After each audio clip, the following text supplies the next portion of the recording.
It's really something super fantastic here. You couldn't ever imagine this. Roger, we know about that. Could you go the other way? Go back the other way.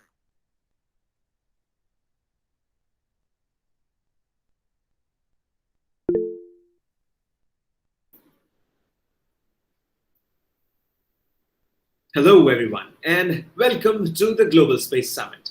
We are on a beautiful day of July here in India. I, your host Vishal Gautam from the lovely city of Taj Mahal, will share my screen today with a fascinating special guest, Miss Verrol-Ann Scott, who has joined us from the beautiful islands of Barbados. Today, we are here making history by writing our names in this book of space revolution, by being some of the first ones who have gathered through this initiative called the Global Space Summit, brought to you by Space Development Nexus and Helium Learning Labs. SDNx Foundation was established in the year 2013 with the purpose of making space accessible for everyone. Through its initiatives and educational projects in space research and development, and Helium Learning Labs, our organizing partner, is an edtech company that aims to establish a world-class digital space school to fill the gaps between space education and space industry. This year's theme today, the role of space education and research in emerging nations, was adopted to put a spotlight on the space activities in emerging nations, to empower them further and to give them the valuable insight of pursuing a career in space as space professionals, and so that they get guidance in their career and education. Our guest, Miss Scott, is an extraordinary lady hailing from the gem of Caribbean Sea. She holds a Bachelor of Science degree in Biochemistry and Psychology from the University of West Indies, Cave Hills campus. She is an experienced research consultant from Barbados and USA in the areas of environmental science, public health, cardiovascular research, and nanotechnology. She is skilled in development psychology, cognitive psychology, and physiological psychology. She has a strong community and a social services background, where she is an active member in Kinwanis International with a global community of clubs, members and partners that are dedicated to improve the lives of children and making the community united. Ms. Scott is currently the Industrial Waste Inspector for the Barbados Waters Authority and the National Point of Contact for Barbados with SGAC. With this new role, she is eager to raise awareness locally about SGAC and expose more young Barbadians to the endless opportunities available for them to get involved in the space sector. Next up on the screen will be her. Ms. Scott, the screen is yours. Thank you again, and let's go right into our presentation this morning.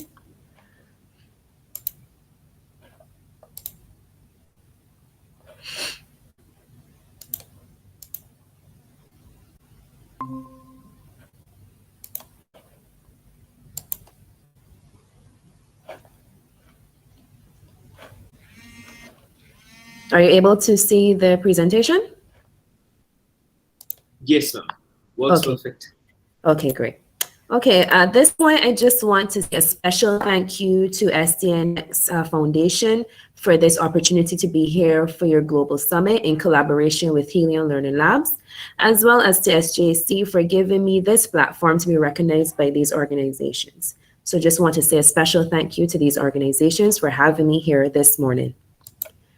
Okay, so in our Bajan vernacular, I'm going to say I from Bohe. When I mean Bohe, I mean Barbados. I'm going to give you a little small peek of what the island of Barbados is all about. And I'm just going to take about 5 minutes of your time just to see what Barbados has to offer. Stay tuned.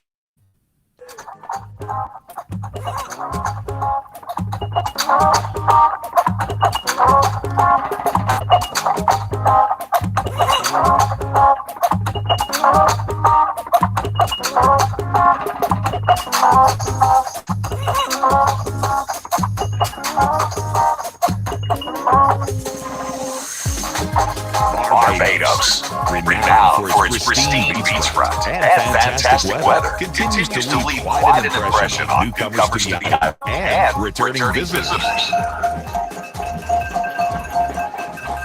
The Caribbean island, quite popular as a vacation hotspot, is not only beautiful due to its natural aesthetics. The island of Barbados continues to grow in popularity because unique connections develop with our people, our culture, our events, everything that this location has to offer.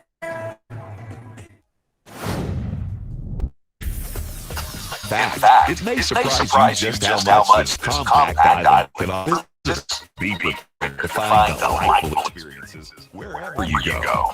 If you're looking for a vacation in luxury accommodations, then you can find it on our lush West Coast. Enjoy all the trappings of indulgence as you experience fine dining and world-class golfing. When you're ready to start shopping, browse through the many international brand name stores, indulge in duty-free shopping. For more variety, travelers can venture to the South Coast, where they can enjoy access to boutique properties as well as shopping the locally produced wines, arts, and craft, and many keepsakes from artisan booths, tokens to help keep the memories alive.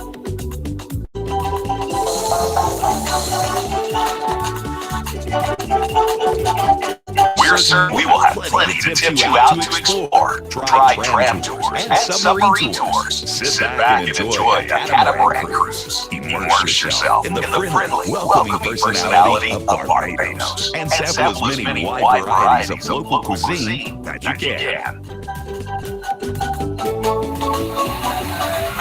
Try our eateries featuring street food specials and our much-praised oysters al fresco dining.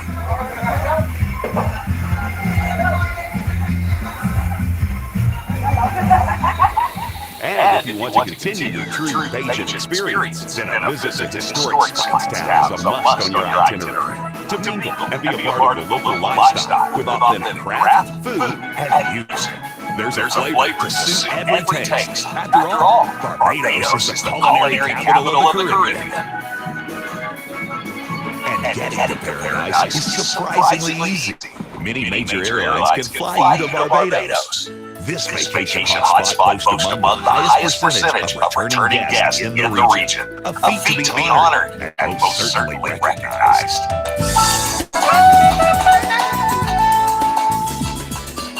Once you've landed, we're ready to spoil you, rejuvenate mind, body, and soul at our unparalleled spas and wellness centers.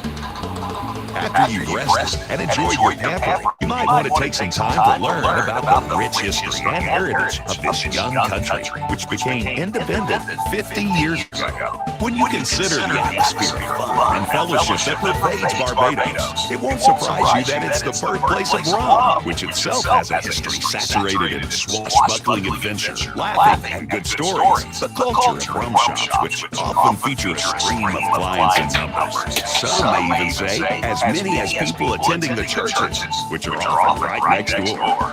In years gone by, the crop festival was to celebrate the end of the sugarcane harvest, and years later, the festivities have grown even more. Yes, Crop Over today is a massive street party featuring locals and visitors alike.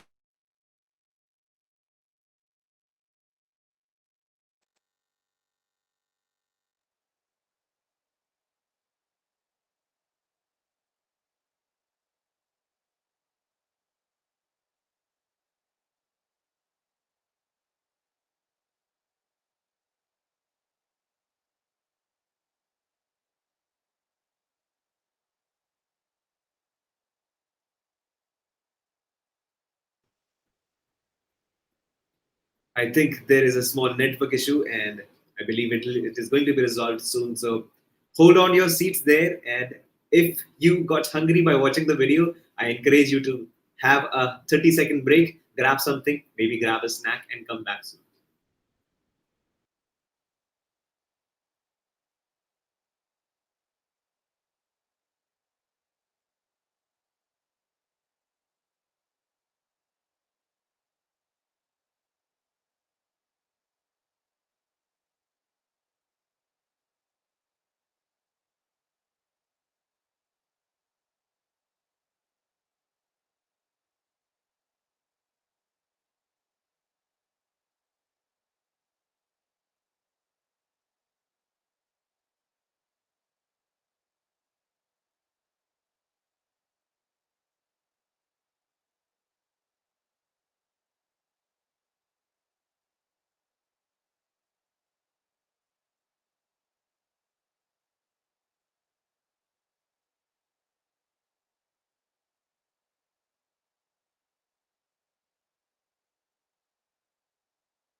Okay, so in reverence with the audience who are watching, I take immense pleasure and I welcome you all to be that you're here, and I appreciate your time, and without wasting it, I have a few questions planned for you.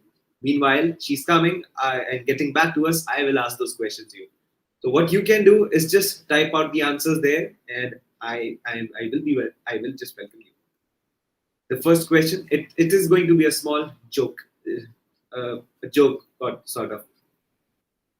So the question is, why didn't the son go to the college?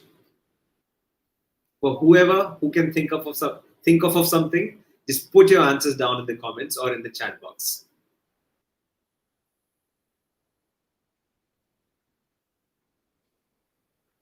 Anyone? I think I got to break this loose for you, and the answer is because it already had a million degrees. Whoever found it funny, you and I have a great sense of humor. And more questions. Tell me if you like more questions. I am willing to pursue it like this because I have nothing to share, just questions and a small little funny jokes.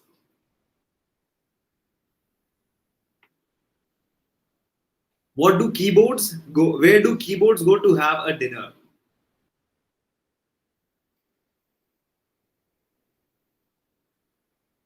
I guess some of you must have guessed it. The answer is the space bar. Why did the astronaut break up with her boyfriend? Obviously, because she needed some space. Come on.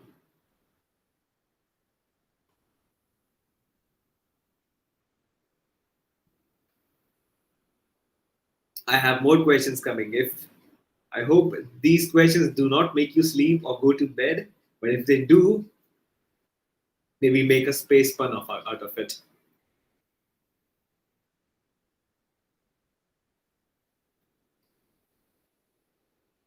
And if you also come up with some pun or maybe a space joke that you can make up right now, just put it in the comments. I will love to read all those and all of our other participants as well.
Okay.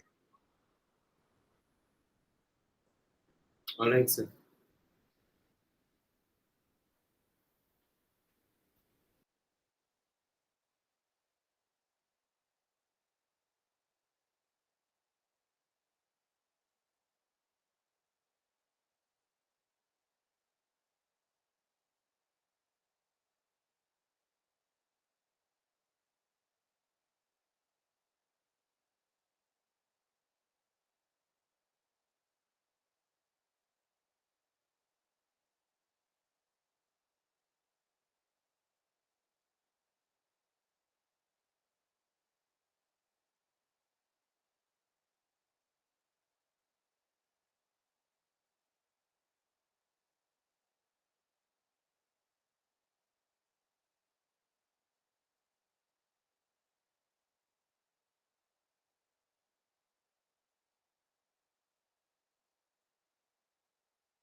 Hi, everyone. Just a quick note and a few logistics that I would like to share. This session is going to contain the initial part, which is the interview with her, and before she comes, which she is going to, because there was some technical issue. That is why we have a problem, and the issue is being resolved. Meanwhile, all of the people who are watching, please stay there. In a couple of minutes, we will see her and her beautiful presentation that she has prepared for us. And believe you me, she has a lot prepared, because there is a lot more things that are going on with the countries, especially with the emerging nations such as India and West Indies and Philippines. And for our today's speaker, the session is going to be beautiful. Welcome back, Ms. Scott. Hi, welcome back. I'm not sure what was happening there. We had some technical issues, but I do apologize for that. But I'm back. That is absolutely fine. You can continue now. That's no problem. Thank you very much. Okay, I believe everyone should be able to hear me again. Great. All righty, let's get right back into the presentation. As I said, it was just a small video before where I was showing you just a bit about Barbados. And now I will go into the meat of the matter, where I will let you know a little about me. I would have conducted my first set of research and undergrad at North Carolina Central University, and it was with under the patronage of NASA too as well, who sponsored the research internship that I was doing at the time, where I conducted cardiovascular research. And that also kind of piqued my interest into the space sector, being able to physically be around astronauts, having them give their feedback of their experiences and all of the potential ventures that they will be looking into in the future. And when I returned home, I went to the University of the West Indies Cave Hill campus, where I pursued a bachelor's of science degree in biochemistry with psychology. At the current moment, I'm an entrepreneur as well. I do own my own makeup company and beauty consultancy business. I also have a regenerative agricultural company where we focus on making a biostimulant from the sargassum seaweed, which is considered a pest in most countries. However, we were trying to find a renewable source to convert it to, and we have made a biostimulant, which we are using now, which customers can use in their local kitchen gardens, etc., their flowering plants, etc., at home. I'm also the industrial waste inspector for the Barbados Water Authority, where I am responsible for all inspections conducted, as well as education of customers who are connected to our sewer network, which runs from a particular length in Barbados called Enterprise Christchurch to just above Spring Garden Highway in St. Michael, which is in the capital of our country, beautiful Bridgetown. Organizations which I am very active with now at the moment is Kiwanis International. As would have been mentioned before, this is a children-based focus organization. And I thought having a connection with that organization will help to bring about awareness. And I believe we need to start from the smallest mind. And I believe targeting kids with all of the endless opportunities out there as it relates to the space sector, I decided to zone in and make that my pet project as it relates to bringing awareness to the space sector.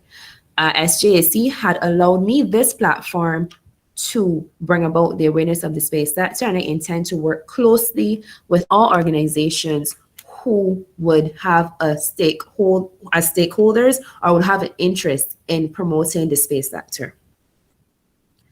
Okay, so let's go into the meat of the matter of the presentation, which is the role of space education and research in emerging nations. So what I'm going to attempt to do is give a functional definition of space education.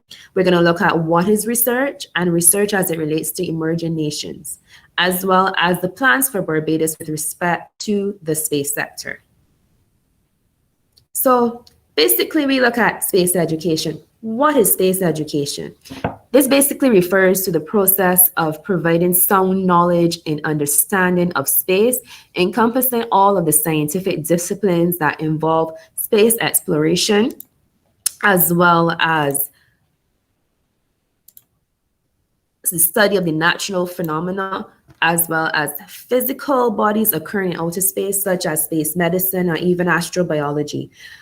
When we look at space education, we can also include the resources that comes with it, as well as the threats that are likely to present themselves and all of the likely opportunities, as well as even speaking about careers in the space industry. Let us then go on into space education as it relates to the Caribbean. And as I said before, in these small countries, space education is not something that is sold and solid in our curriculum, but I believe this is something that we need to actively explore. So as it relates to research, a functional definition for research is a process of systematic inquiry, which entails the collection of data.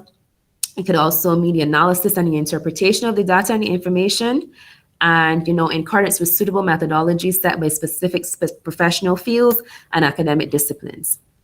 The role of research. Fundamentally, the role of research is basically to evaluate the validity of hypotheses or even interpretive framework, to give feedback based on knowledge and findings, which would attempt to generate questions for further inquiries. Now, as it relates to what is an emerging country, we need to have a sound definition for that. And unfortunately, there's no basis under which this is defined. So from our source here, we found that an emerging nation is considered as a nation where the average income is much lower than that in an industrial nation, where the economy relies on few export crops and where farming is conducted by primitive methods.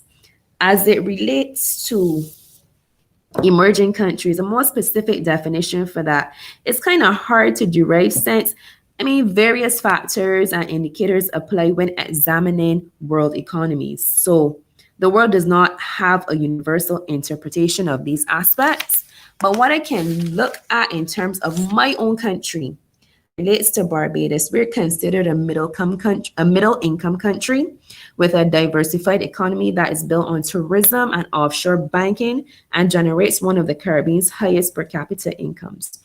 So we're thriving, definitely thriving. Let's now take a look at the education system in Barbados, because I think this plays a fundamental role in terms of addressing the functionality of the role of education in the space sector. So in Barbados, our expenditure, just given a rough estimate of what our government expenditure looks like as it relates to education. So we have some decreases, but I wouldn't consider it too significant, but it does cause for concern. And the data is only represented up to the year 2016, where we had the smallest decline in expenditure. But Barbados has been described as one of the most literate countries in the Caribbean, and we thrive on our education system and pushing the necessary remedial required for those who may require the extra help, but we also tend to want to push continued studies. And I believe this is something where we need to target if we want to bring awareness to the space industry. So how do we get that message out there? Ideally, I believe we need to target from the smallest of minds to the biggest of minds. So primary school students, these could be ranging from kids from the age of 4 up to 11. Then we can target secondary schools, which are ranging from the age of 11 to 18, 19, and then from tertiary education too as well. And we need to have some partnerships with foundations such as SDNx, who have a wide and endless access to all of the educational needs which are required here in terms of bringing awareness to the space industry.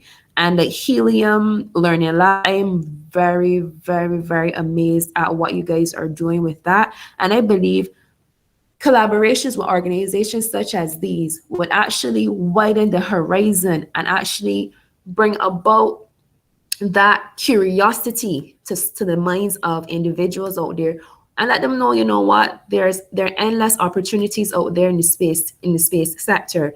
There are endless opportunities in terms of career choices. And I think the fact that there is not so much emphasis is placed on the space sector, many individuals are afraid, are not even considering the space sector. But I'm telling you, and I'm here to tell you, companies, foundations such as SDNx and Helium Learning Labs are definitely organizations you should get yourself familiar with going forward if you are really, really thinking about tapping into that industry. As it relates to the Caribbean, what I actually decided to do after being allotted the opportunity to represent Barbados under the Space Generation Advisory Council, we decided that as Caribbean countries singly, we don't have a voice loud enough to be heard on these global platforms. So we decided to come together and find ways and means and how we can address the situation in terms of how do we get heavily involved in the space sector? What can we possibly do? How can we make that link to the Caribbean? So this photo here represents a few of the national point of contact with SJAC. We have McLee, we have Dominique from Jamaica, myself, Chad Skinner, he is the former national point of contact for Barbados. We have Cheyenne Polis from St. Lucia, and we have Miss Ariane Duncan and Mr. Isaiah Thompson from Trinidad and Tobago. And together we sit down, and when I say we, is actually the acronym for the West Indies. And this joint effort, we decided to come up with a series of webinars where we were so inspired by the turnout of our first series, trying to address and explore and discuss the potential benefits and the feasibility of space technology in the Caribbean. We decided to continue it. And we've been having some seminars monthly where we try to address different topics within the space sector as it relates to us in the Caribbean. So it was just more than one webinar. The event was just the beginning of bringing awareness to students and young professionals from the Caribbean, as well as the diaspora, of all the unlimited potential the space industry has to benefit from the region. It is part of our long-term strategy to show that SGAC community and the international space community at large, what the Caribbean can do for them too as well. So basically, this slide shows what our presentations really all encompass. Our first webinar was held on March 27th, where we focused on how space technology can help the Caribbean with climate change. And we had a number of remarkable guest speakers who were able to give their feedback as it relates to climate change with that little twist of the space industry and their experiences as well. Our second one was considered to be one of the most thought-provoking ones, which was how space technology can help the Caribbean with decent work and economic growth. And this here ties back to our topic today as it relates to space education, because without space education, many individuals are not going to be fully aware of what possibilities are out there in terms of work and how you can derive an income from it. We have a few more webinars coming up, which will speak to sustainable cities and communities, partnership goals, sustainable development goals, and then we're going to have a final one, which is a combination of everything we would have tried to address in the webinars. So basically, my plans are for Barbados are to have some serious talks with the Ministry of Education, where we can start to implore space as a part of the curriculum, starting again from primary school into secondary schools, into tertiary level education as well. The Ministry of Youth and Community Empowerment, that ministry again focuses then on the youth. And again, there are endless opportunities out there in the space sector, which we should really be able to give some kind of drive and bring about awareness so that our youth are not just limited to the traditional career choices, but space is a possibility for them too as well. As I said, with the children-focused organization, Kiwanis Bridgetown Young Professionals, where I am actually the designate president for this year, I intend to work closely with the children in this organization to bring about that awareness as well as to what space can do for them and what they're likely to benefit from. I intend to develop some workshops here locally, events, be it movie nights, astrology nights, having persons who are well versed and certified within the space industry to come and give their experience, talk about their experiences, and build that awareness in the minds of these children, and bring about that awareness that the space industry has endless opportunities. And as it relates to improving the quality of life with the use of the space technology, I would like to implore that into not just education, but agriculture, water resource management, even food security. Space technology offers a wide range of, let's say, advancement in terms of how we address certain issues. And I believe the technology is very, very, very applicable in every field of life. At this time, I just want to say thank you again to SDNx Foundation, as well as Helium Learning Labs, for having me for your summit this year. And I do look forward to working with you guys in terms of bringing the awareness of your foundation as well, and what you can offer to individuals as it relates to the space sector. Thank you, Ms. Scott. Thank you for the insights of the recent developments in your space country. We are inspired, and also thank you for such a wonderful presentation and the motivational words that you shared. Thank you so much. That our countries will progress in the upcoming days as we collaborate just like this, and people like you who are multidisciplinary, having multiple talents and skills, when they include all of their skills together, the community will further grow and will keep inspiring people to progress towards the future. Definitely. Let us now move on to the next part of the session, where I am going to ask you a few questions, and it will just take about a small 5 to 10 minutes it is going to take, where we're going to begin. Okay. So my first question to you, Ms. Scott, is that you being from related to so many domains already, you have a fair bit of experience with entrepreneurship, where you have worked on your own startup, which for 7 years, which is a cosmetic related industry. And not just that, your background relates to psychology. There's so much biology included, and now it's space development. I believe it is the only thing that when you think of an astronaut, this multidisciplinary concept comes to your mind, that a person who is going to be the flight engineer or the scientist, you call them, on the spaceship, where they have the knowledge of all the regimes. For someone who wants to be an astronaut, what are your advices going to be for that particular person? Well, I believe. Pardon? Being multidisciplinary, and how to approach this state of multidisciplinariness, of being a polymath, and just like that. How would you advise to that person? Okay, well, first of all, I believe when anything that you do, you have to be passionate about it. So if you're a passionate individual in that you are very interested in the space sector, wanting to be an astronaut, I mean, you don't even necessarily have to limit yourself to being an astronaut. Sometimes you can be a developer, you can be an engineer as it relates to the space industry. I believe you should have your strong background in your physics. You definitely need to have that. But don't limit yourself just to the rigors of the theoretical aspect, because you have the whole biological science of it too as well to consider. Don't limit yourself to just one stringent strain in terms of focus, but be a well-rounded individual, because life on space and life on Earth could be very similar in terms of the same functionalities. So just don't limit yourself, but bring your awareness with other organizations out there who are willing to educate you.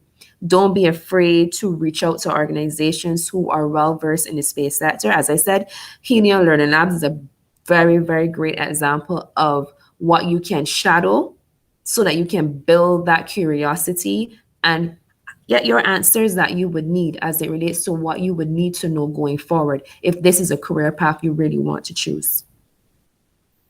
Absolutely. The people who are passionate, definitely being the one out there, just going out there and following a passion is a must. But if you were to motivate some of the young people from your country to get into space, how would you do that? Anything that you would like to say for that? Well, for me personally, I'm a physical person, so it's okay for us to go there and give all the theories and all the theoretical science behind it. But if you can physically touch something or you can see how something functionally works, I believe that that would actually gain more interest because you can actually see something physically how it works. And for me personally, to advise anybody who is curious of the space industry, get active online. Find out all you could possibly find out. Look for organizations who are out there doing good things. Join them. If you can't join them, read up about them.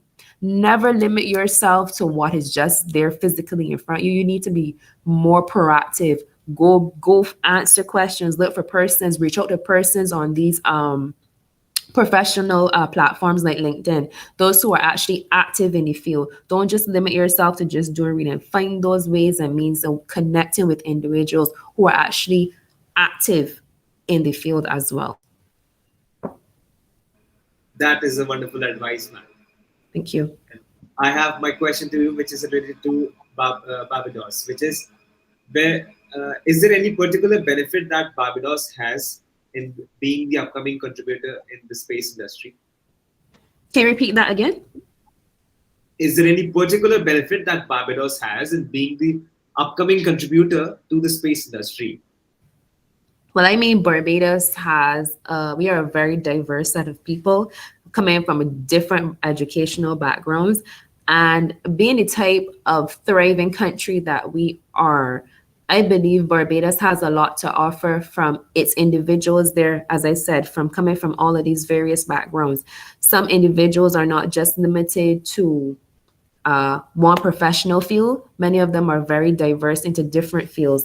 And having diverse individuals, I mean, that makes you a well-rounded individual, and you can definitely be an asset to the space industry. And the fact that we are people who, we don't just take for granted what is given to us. We like to search, we like to find questions, we like to question, we like to find answers. So individuals from Barbados are dynamic individuals to work with, and it definitely will get the job done. And given our resources here in Barbados, we're small, we're very small, but we do have a lot to offer. It may be small as compared to the numbers, but is this field common among the youngsters in your home country?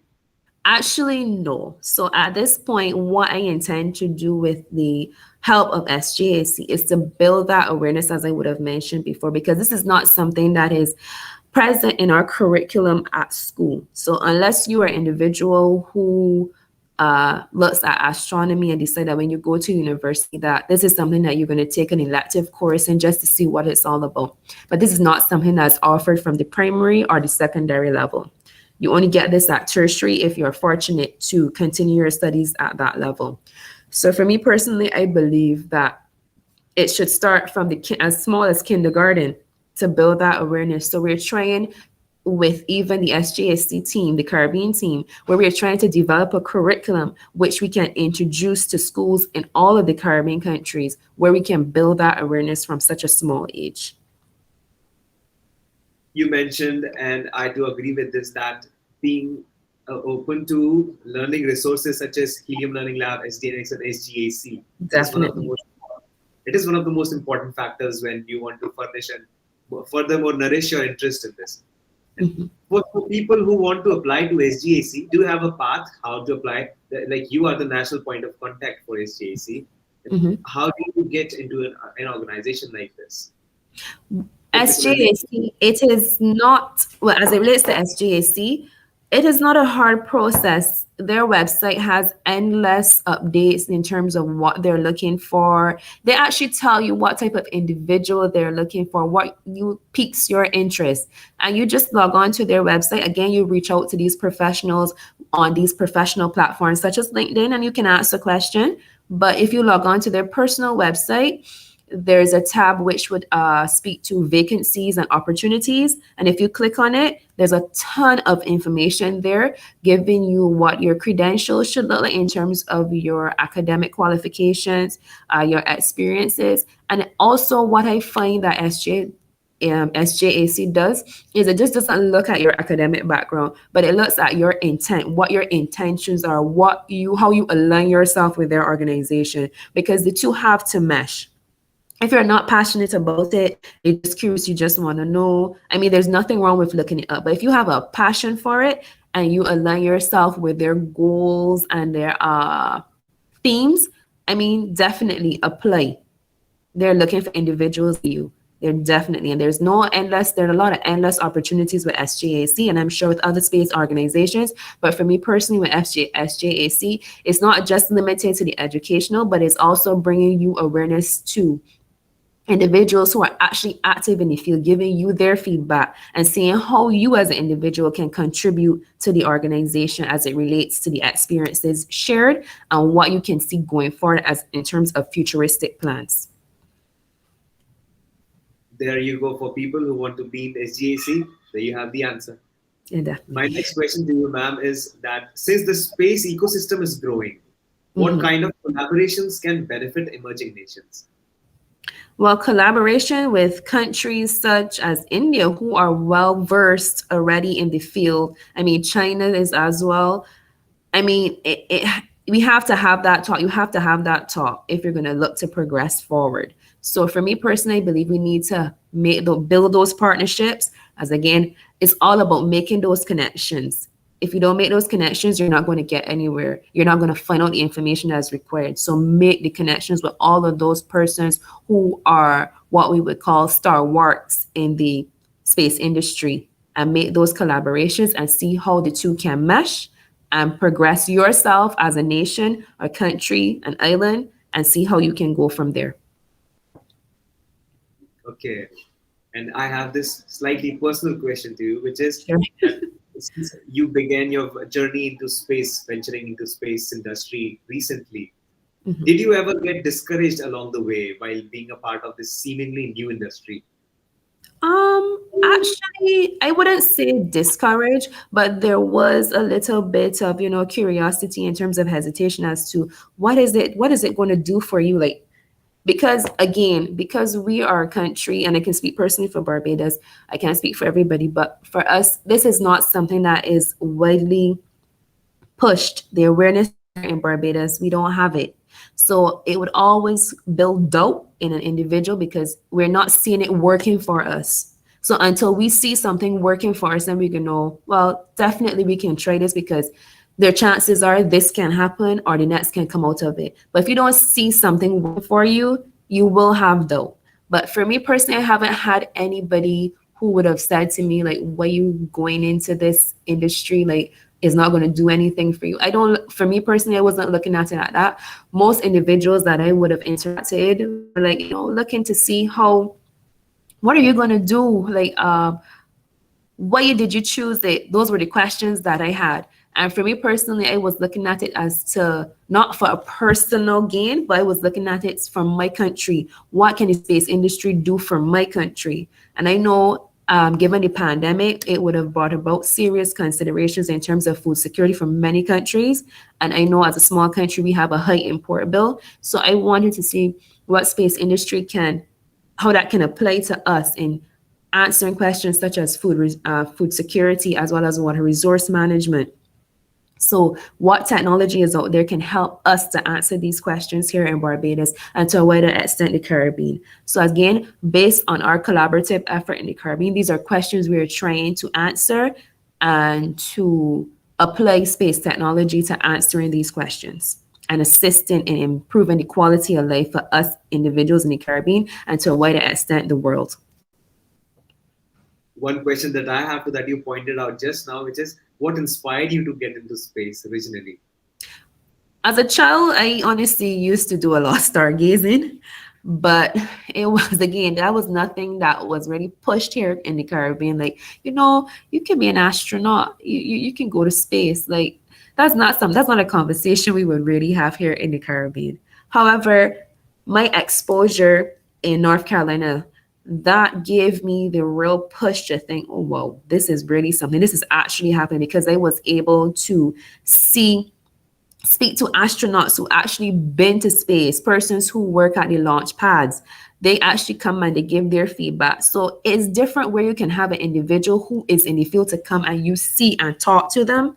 You get a different appreciation for it.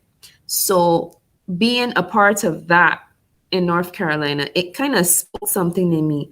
However, coming back to Barbados, I got more climatized to what my field was biochemistry and trying to look at the environmental aspect. And I did taper off a little bit from the space industry. However, as I said, when I went to the summit in the Netherlands in 2019, the conversation came back up again, because again, you're mixing, at that summit, I mixed with individuals from across the world. And these are persons who would have studied aeronautics and the space policies and law and stuff. And when they speak, it tends to send a light bulb off in your head, like, what the chances are that I can be a part of this, or I can be in association with individuals or organizations who can actually answer questions, or build the research, because coming from a research background, it's always about research. What is that is going to do for us? How can this help my island? So these are conversations that we would have had with these individuals at these summits. And I said, you know what, let me really think about it. And then one of the members from the summit mentioned SJAC, and I've never heard about SJA. I wasn't aware. For me, everything was about NASA. NASA was the epitome of everything for me. But after she educated me about what SDNx has to offer, I said, you know what, this is something I could potentially look at. And she said, you know what, don't doubt yourself. Look it up and see what it's about and give it a try. And I did, and I was successful. And now I'm here today having this conversation with you. NASA, the only name that everybody knows of. Exactly. You mentioned that research is one of your strongest background, and which you really like doing also. Any advice you have for future aspirants of research and researchers? Yes, I mean, if you are mathematically inclined, and I don't even think you need to be that, if you're just passionate to finding answers, research is for you, because that's the only way you're going to answer questions. Research, research, research. And it's a field that requires dedication, and it requires accuracy and precision too as well. You must really be a meticulous individual for that. But if you are passionate to finding answers, research is the way forward for you. And I mean, in general, research is the way forward for anything, because if you are looking to buy something, you're going to research it. So, I mean, it starts from the fundamental stage of life. If you're going to go to apply for university, you're going to research about it. If you're going to look at taking trips, you're going to research about the places you want to go. So research is fundamental to life.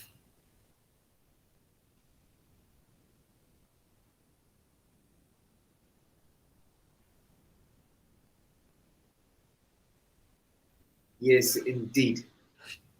And let's talk more about research and know more about research a little bit. And which is that finding a research topic is one of the most difficult aspects when it comes to actually doing research. And finding a topic comes it's a frontier between what's known and what's the unknown. And when it comes to space, how do you tackle this question, and what topic that you want to research upon? How do you find that topic? Well, again, I mean, you're going to research it. You're going to look at things that have been presented to you. And sometimes things presented to you would be thought-provoking, and then you would try to answer stuff coming out from things that have been answered. You know what? Well, maybe if I look at it this way, maybe I can find out what is happening with something else. So whatever is presented to you, there are always questions that can be generated from what is presented or already established or known. Sometimes you can look for questions to answer. How would this affect this activity, or how would this affect something else? So there's nothing wrong with looking at information that has been provided and has been proven. From that, you can generate questions from that, and that's where you're going to research now and come out to find out answers then to address that other concern. So there's always a question to be found. are to be derived, always. Yeah, every time you listen to something, there is a question, and there is a question inside a Exactly. question. That's why you. There's always a why and a how, always. And Richard Feynman says that there is only 7 whys that you can go into. Like if there is why to something, that there's going to be another why. It is going to be a chain of 7 whys. After that, the question basically ends itself. Exactly. And with that, our knowledgeable or informative interviews done, we are now moving towards the final round, which is going to be a fun round, for just a refreshment round for everybody who's watching. Okay. And here, I'm going to ask you a couple of rapid fire questions, just a few basic ones. You just have to answer them, and then we will say our goodbyes to the audience. And my first question to you is, let me think of a question that is, the first space movie, or the best space movie that you watched. I think that would have been Armageddon. I think that was the first movie that I watched related to space. I think, or it was Independence Day. I think those two. I think that was the aliens and all of that. But Armageddon was definitely one that stood out for me. Aliens. With that, another question comes up to my mind. Let's imagine that. I hope it never happens though. But if it ever happens, that an alien has got you with them. Aliens have got you with them, and they have abducted you. Now you're looking at them and you're wondering what these creatures are, and so what is going to be your first question when you see them? That's a really good one. Obviously, we've always heard that aliens are from outer space, and that's been standard that you've accepted aliens are from outer space. But for me, if I had to see that, I would be like, how did they get here? Why are they here? Or what do they want with me? Because I would just be totally clueless as to what would they want with me? Like why? I don't know. That's really a thought-provoking one. Probably I'd be speechless too. I probably wouldn't even know what to think, because the reality of the fact is, if I see that, that's something that I've heard about, hear people say these things that says, but when you actually see it, I think you'll be very dumbfounded when you see that. I don't think you'll be speechless. That is imagining when they're humongous and ginormous in front of us. What if a tiny little ones come to you? There's a small little one that is a different looking creature comes to you. Anyways, that is just another figment of my imagination. And Scott, describe yourself in 3 words. Passionate, driven, motivated. Now explain the difference between these 3. All right, as it relates to passionate, when I think about something, I go all out for it. So if I'm interested in it, I'm going to move the earth and heavens to get what I want to relate from whatever is my interest is derived from. Driven, I tend to be one who is very focused. So once I have that passion behind it, I'm going to be driven to see it through to the end. I'm motivated. When I say motivated, again, once you're passionate, motivation comes easy. So whatever I am passionate about, I'm going to definitely be motivated to go through with. Okay, that is perfectly put into words. And another question, I think this is going to be our last question. If you ever got a chance to settle down on another planet, what planet would you choose?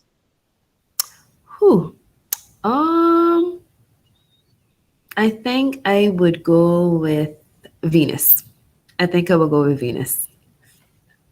Why you may ask Venus? Because of the curiosity built up around it. So far, I mean, we've had different findings for different planets, but there's something about Venus that really piques my curiosity. Why I can't really put a finger on it, but being it that is like the second planet from the sun, and it's all about love and beauty, etc. I just tend to think that there's something mesmerizing about it. Even if you look at the color of it, from what we would have seen from pictures generated from the astrological travels and journeys, there's just something mystical about it.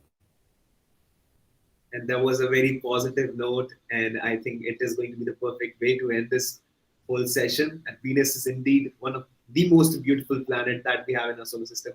However, it is extremely hot though. I'm not sure. I'm from the Caribbean, so the heat is what I'm accustomed to. Caribbean is one of the beautiful country of the world. So many islands, and there is so all surrounded by ocean and all the beautiful stuff. Beautiful sun. With that, I thank you, Ms. Scott, for being here, and all my welcome to you for being a part of this session again. If you ever host something like this, and thank you for being here. Thank you for sharing your presentation and your beautiful insights and the things that are going in your country and the things that you have done. Thank you so much. Thank you so much for giving me this opportunity again from SDNx Foundation, as well as Helium Learning Labs. I really, really am honored, and I do appreciate the inclusion in your Global Summit this year. Thank you so much for this opportunity. Thank you. And it was really heartwarming. And a namaste from India. That is all what I would like to say. This is all, everybody. This was the session done. I give you my best regards and Miss Scott's best regards and the best for your future. That is all. This is your host Vishal Gautam signing off.